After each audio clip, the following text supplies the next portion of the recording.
ኢትዮጵያውያን የእኛን ብርቅዬ ማንነት ለመግለጽ በጣም ይቸገራሉ።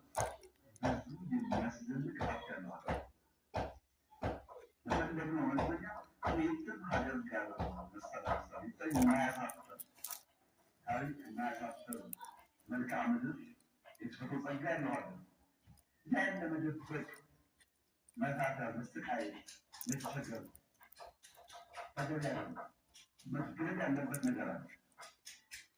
አንድ ሌላ ወጣት ይመስለኛል በግምት ትርኳሽ የሚል ልቦለድ በቅርቡ አይችልም። ልጁ ሰይድ ሙያ አህመድ ይባላል እና አንዳንድ ሰዎች የወንድም ልጅ ነው ወይ ይጠይቁኛል።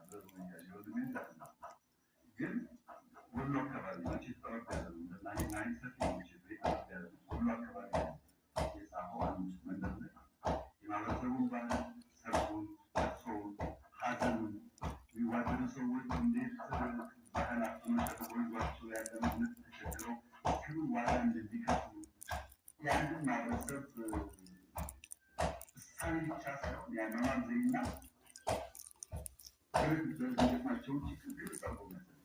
አሁን በዛ አይነቱ